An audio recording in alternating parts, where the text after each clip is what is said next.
Singkat ceritanya lagi, Wak, sesampainya mereka di villa, si Putri itu tiba-tiba nyeletuk.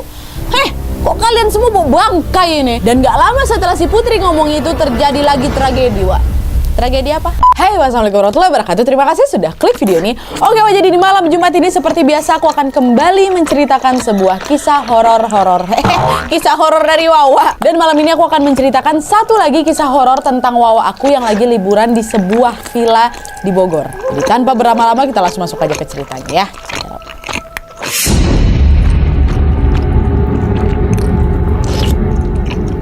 Oke, Wak, jadi kisah yang akan aku ceritain malam ini adalah cerita yang datang dari Wawa aku yang namanya Oji. Halo Oji. Jadi, Wak, kisah yang diceritain Oji ini terjadi pada tahun 2020 lalu. Saat itu Oji dan 9 orang sahabatnya berencana untuk menghabiskan waktu liburan mereka di daerah Puncak Bogor. Nah, 9 orang dari sahabatnya si Oji ini namanya Imam, Bintang, Her, Putri, Febri, Azman, Cahyo, Galih, dan Fai. Nah, Galih sama Fai ini adalah pasangan suami istri, sedangkan Putri sedang mengandung. Nah, dari 9 ini ada di antara mereka yang bukan nama sebenarnya, Wak, ya, ada yang disamarkan juga. Dan 2 dari temannya Oji, yaitu Febri dan Imam, itu adalah orang asli sana yang memang sudah lama merantau. Jadilah mereka ini minta bantuan si Febri untuk mencarikan villa untuk mereka. Pas pula waktu itu dapat villa dengan harga yang sangat bagus, Wak. Mereka dapat satu rumah villa hanya 300.000 untuk 3 hari 2 malam. Dan FYI juga, Wak, si Oji sama Imam ini bisa melihat yang tak kasat mata, agak indie home.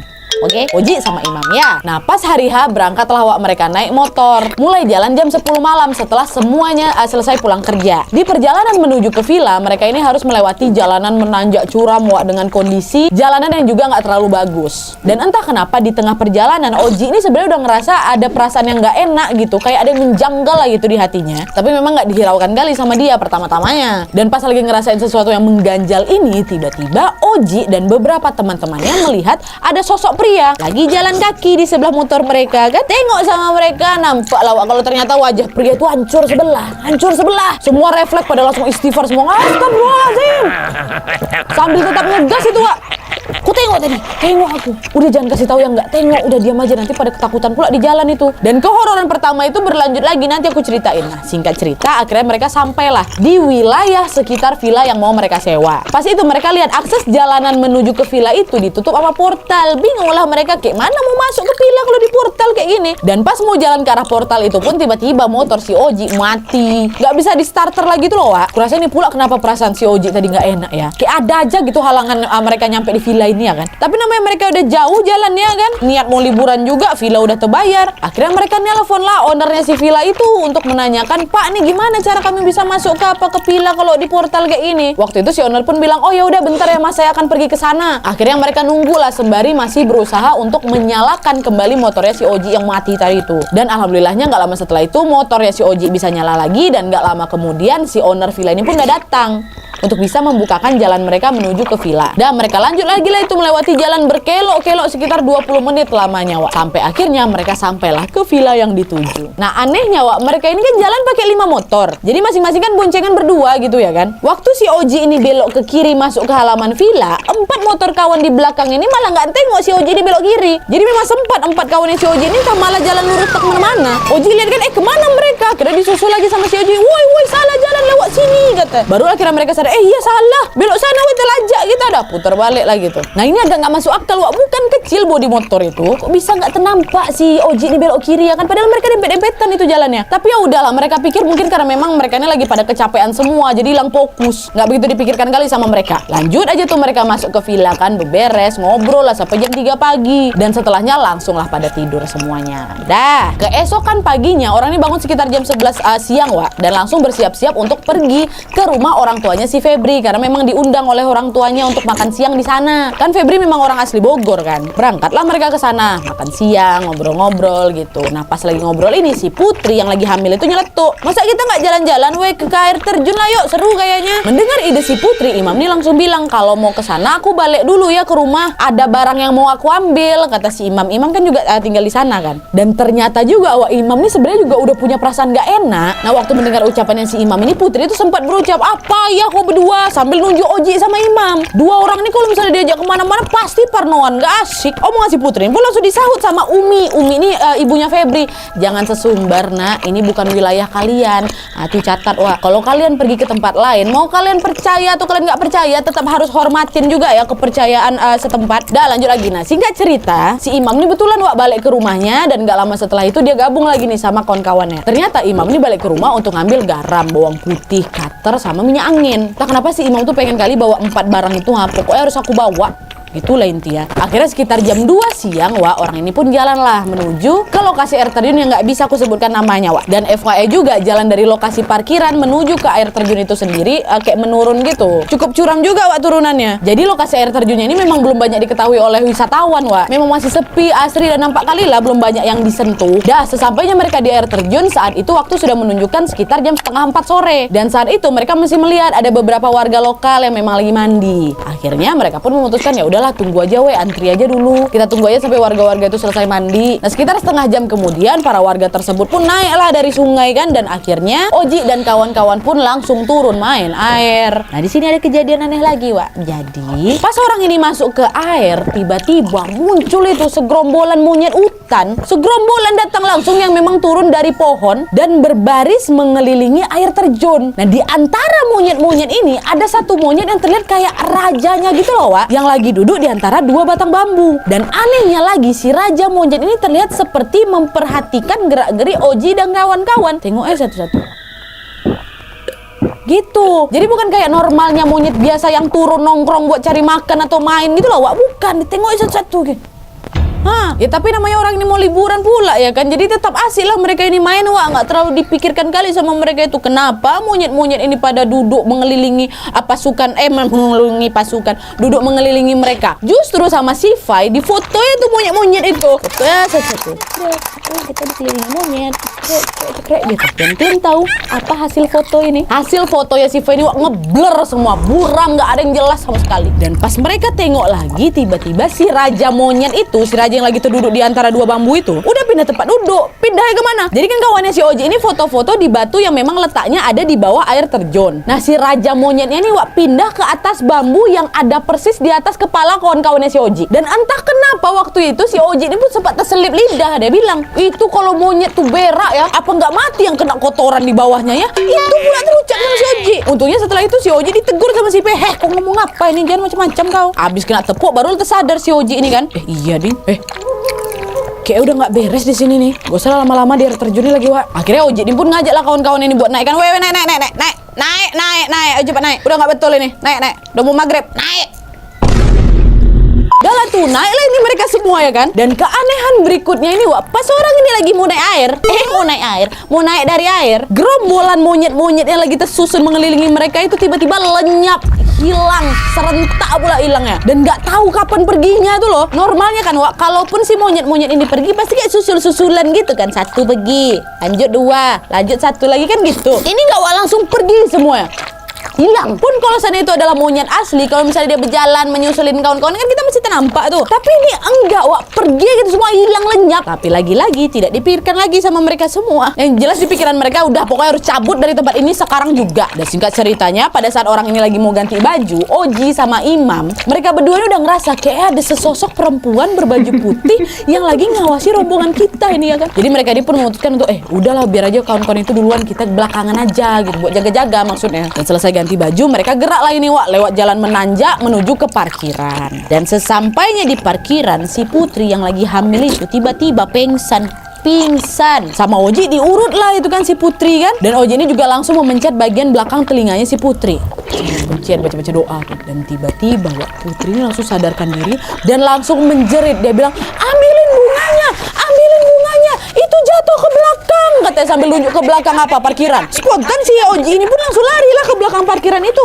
Dan waktu itu kalian tahu si Oji lihat apa? Oji lihat ada sesosok perempuan sedang membawa jantung bayi dengan darah yang masih menetes-netes dalam genggaman tangannya itu. Saking shocknya si Oji nengok itu, Oji ini terdiam, wak, nge-freeze, dia nggak bisa ngapa-ngapain, dia cuma bisa baca-baca doa dalam hati. Sampai akhirnya dia tersadar sendiri dan langsung mengajak semua kawan udah, wak, balik semua ke villa. Kan Oji memang IndiHome kan. Dah sesampainya di villa itu sekitar jam 7 malam, wak, Putri ini pun langsung dibaringkan kasur. Oji sendiri kena mental waktu itu, wak, pergi dia keluar nangis dia di parkiran motor villa tuh, wak. Laki padahal dia ini kan bayangkan nengok cewek makan itu apa namanya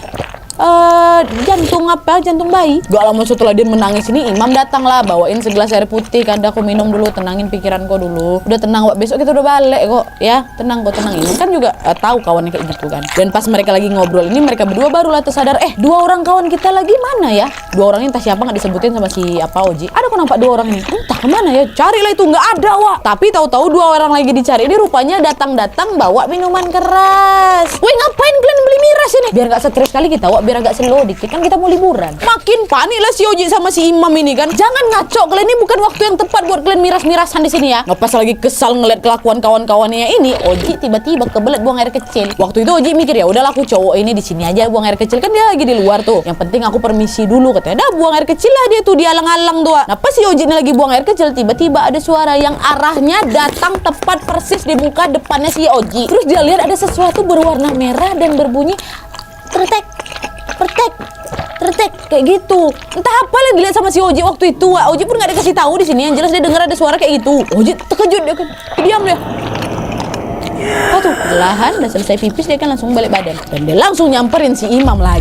Waktu itu memang dipendamnya dalam hati. Kalau misalnya diceritain lagi sama kawannya makin bingung lagi nih, mereka semua makin ketakutan lah, makin suram yang ada malam liburan mereka itu ya kan. Nah singkat cerita, wak, masuklah lagi si Oji sama Imam nih ke dalam villa, gabunglah sama kawan-kawan yang lain. Waktu itu tepat jam 10 malam, air yang mengalir dari gunung ke kamar mandi mereka tiba-tiba berhenti. Waktu itu mereka sempat ngerasa aneh itu karena air ini kan berasal dari mata air gunung, nggak pakai pump, jadi mustahil bisa mati atau habis tiba-tiba gitu aja. Dan sialnya lagi, wak, pas air itu berhenti mengalir, si Her kebelet berak. Lah jahat kali, kebelet buang air besar.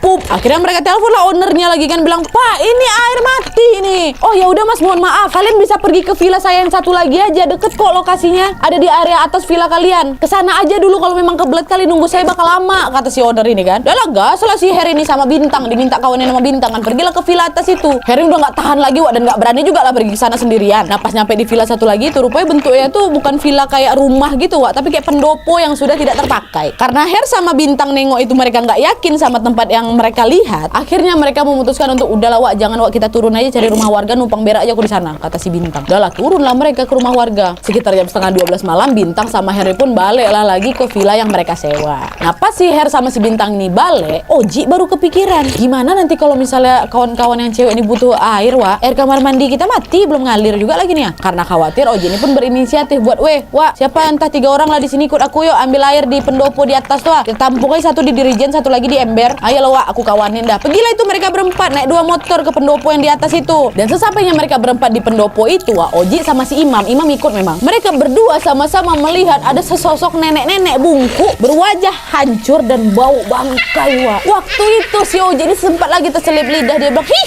bau bangkai." Padahal dia tahu dia IndiHome ya, mulut dari kadang nggak bisa direm-rem ya. Yang untungnya waktu itu pun langsung diingatin sama Imam, "Kau nih dari tadi mulut kau lagi ya, jaga-jaga lah mulut kau tuh, Oji." "Oh iya, wak, maaf. Astagfirullahaladzim." Oji ini pun langsunglah memilih untuk fokus lagi untuk membantu kawan-kawannya nampung air itu. Dan gak lama setelah mereka berhasil menampung cukup banyak air, baliklah mereka lagi ke villa. Singkat ceritanya lagi, wak, sesampainya mereka di villa, si Putri itu tiba-tiba nyeletuk, "Heh, kok kalian semua bau bangkai ini?" Dan gak lama setelah si Putri ngomong itu, terjadi lagi tragedi, wak. Tragedi apa? Kesurupan si Putri? Nggak cuma si Putri, tragedi kesurupan massal. Dari 10 orang, 2 orang langsung kesurupan, 2 orang pingsan, 2 lagi lemes gak bisa ngapa-ngapain. Oji sama si Ilham yang tahu bakal kewalahan nanganin kawan-kawan ini pun langsunglah memutuskan, wah, kita bawa sekarang kawan-kawan ini satu persatu untuk turun numpang di rumah warga. Nggak bisa kita berdua aja nih, wak. Siapa tahu ada warga yang bisa nyembuhkan kayak gini kan. Dan waktu itu yang sedang merasuki tubuhnya Putri itu terus-terusan menyebutkan kalau dia meminta janin yang ada di dalam rahimnya Putri. Dah, sementara 5 orang lainnya terus berteriak-teriak dan melompat-lompat ke sana kemari, wak. Bisa kira-kira kalian tebak mereka ini bertingkah seperti apa? Mereka berlima nih. seperti apa? Betul, mereka bertingkah kayak monyet. Kayak monyet. Sampailah akhirnya beberapa orang ini udah aman di rumah warga. Oji sama si Imam ini masih terus bolak-balik gitu mereka buat nganter kawannya satu-satu tuh, kasihan ya. Dan pas mereka lagi mau bawa si Bintang, Bintang ini kabur gitu loh. Sempat ketangkap istri kabur. Dan Bintang malah lari sekencang mungkin ke atas tebing yang memang ada di sekitar villa tuh. Dia lari ke atas, disusul sama kawan. Woi, kamu kemana? Bintang, Bintang, sadar Bintang gitu. Dan terpegang sama mereka, dia lari terus lari ke atas. Sampailah dia di ujung tebing. Mau loncat si Bintang itu, mau loncat. Untungnya sebelum dia tuh sempat loncat ketangkap sama si Imam. Aduh, udah dipegang sama Imam, disambut lagi sama si Oji kan. Pas mereka balik badan mau turun, rupanya kawan cewek mereka satu lagi namanya si Her, dia mendadak teriak histeris terus langsung pingsan. Rupanya pas sudah sadar ini Her bercerita, kalau tadi tuh barusan di mata dia, di penglihatannya dia, Bintang itu udah betulan loncat dari tebing, maka dia teriak pingsan. Jadi beda pula yang terjadi di dunia nyata sama apa yang nampak di matanya si Her. Akhirnya Oji sama Imam ini pun berhasil bawa semua kawannya itu turun ke rumah warga. Dan gak lama kemudian datanglah Abah sama uminya Febri bersama seorang ustadz. Tetapi ternyata ustadz itu tuh kayak nggak bisa ngebantu karena sesuatu dan lain hal lah. Akhirnya karena mereka nggak enak juga sama warga setempat udah bikin ricu tengah malam ini, mereka semua pun langsung dibawa pulang ke rumah orang tuanya Febri. Dan sesampainya di rumah orang tuanya Febri, rupanya giliran si Oji yang diganggu. Pas dia mau turun motor, secara ajaib tali sepatunya tuh kayak terikat mati di standar motornya. Kalian bayangkan, terikat mati. Akhirnya Oji ini pun jatuh lah ketiban motor pula. Kesian kali kok Ji, udah lemas, kok capek bolak-balik evakuasi kawan-kawanmu, jatuh kau, ketiban motor pula kau. Sabar ya, kayak habis kali gitu loh energi si Oji malam ini. Dan karena udah kayak nggak sanggup lagi si Oji ini buat bangun sendiri, Oji pun dibopong lah masuk ke dalam rumahnya si Febri. Masih ada denger dulu. Terus ya, sesampainya si Oji di dalam rumahnya si Febri, Oji mendengar suara Putri yang belum berhenti meminta bunga. Minta bunga. Ingat kan kalian tadi waktu yang kejadian air terjun, dia kan sempat bilang, tolong ambilkan bunga. Nah ternyata berdasarkan ceritanya si Oji, ternyata Putri ini tuh sebenarnya sudah berkomunikasi dengan sosok yang merasukinya. Untuk apa? Untuk menukar janinnya dengan bunga, yang dimana bunga itu ibaratnya jadi kayak media atau jimat gitu. Dan Putri ini dijanjikan pekerjaannya akan berjalan lancar dengan jimat itu. Aduh, anakmu itu Putri. Dan gak itu aja sementara itu di sisi rumah lainnya si Her yang nengok si Bintang itu lompat tuh, dia masih teriak histeris, Bintang mati, Bintang loncat kata. Padahal di saat yang bersamaan si Bintang sendiri tuh posisinya lagi menari tarian Asunda gitu. Masih menari dia, masih menari. Jadi semua itu belum sepenuhnya sadar. Semua itu cuma dialihkan ke rumahnya si Febri gara-gara mereka nggak enak sama warga di sana. Chaos sekali lah pokoknya malam itu rumah Febri itu. Dan menurut kesaksian orang sekitar, katanya si Oji pun ikut kesurupan juga. Bahkan sampai butuh 5 orang pintar untuk bergantian menyembuhkan mereka semua. Iyalah rame Dan untungnya usaha orang pintar ini semua berhasil. Dan besok paginya Oji dan kawan-kawan ini tumbang, sakit semua mereka. Bahkan Putri pun Putri ini harus dibawa ke rumah sakit karena mengalami pendarahan. Dan juga Bintang dibawa juga ke rumah sakit karena dia step. Dan setelah beberapa orang ini dibawa ke rumah sakit, Oji dan kawan-kawan yang masih tinggal di rumahnya si Febri ini pun meminta maaf kepada orang tua Febri karena merasa nggak bisa menjaga sikap mereka selama liburan di kampung orang dan berimbas merepotkan banyak orang juga. Mereka juga sempat kayak memberikan sesajen gitu lah sebagai permintaan maaf. Mungkin kayak sesajen yang ditaruh dekat air terjun itu kali ya. Karena menurut warga sekitar, sajen itu dipercaya dapat kayak menebus kesalahan mereka. Ya namanya lagi di kampung orang ya. Percaya nggak percaya, hormatin aja lah kepercayaan yang memang diyakini oleh warga sekitar gitu.